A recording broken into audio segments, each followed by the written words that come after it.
Sometimes I wonder, what's the statistics on people who unalive themselves because they realize that they're dating a narcissist and they get betrayed by one. And like I said, it's one thing to go through a regular breakup, but to go through a breakup with a narcissist is a different level of pain. Those who go through it know and understand.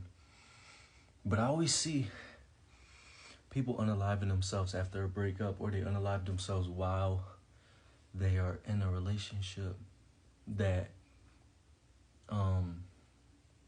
either people see no signs and they always say, oh my God, I thought your relationship was so perfect because of social media, or there was some sign of abuse, but it's never really determined what that abuse was per se. And considering the fact that most of society is not self-aware and don't know what narcissism truly is,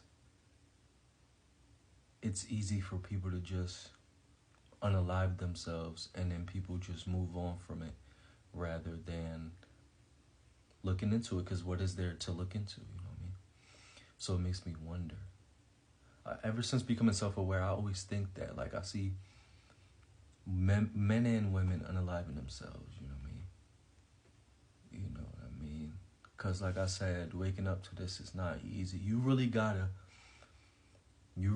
have a certain mind frame or have certain tools available to get out of that type of pain.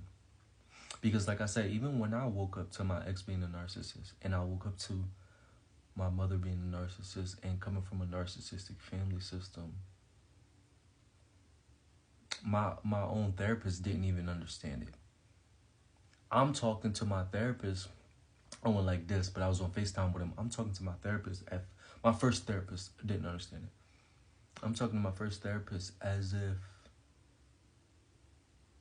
like, I knew more knowledge on it than he did. Thank God for life coaches. Thank God for people online. Because this is spiritual warfare. And then on top of that, you got predator therapists. You have predator life coaches. And there are people out here who seek out victims of narcissistic abuse. And they are predators themselves. But they play like they're helpers or healers. So that's another thing you got to watch out for. But I just truly wonder that. What's the percentage of people? We can't tell because, you know, we don't even know the percentage of true narcissists in the world. But I'd just be wondering, like, what's the percentage of people who are unaliving themselves after realizing what they've been dating and getting hurt on that level? You know what I mean?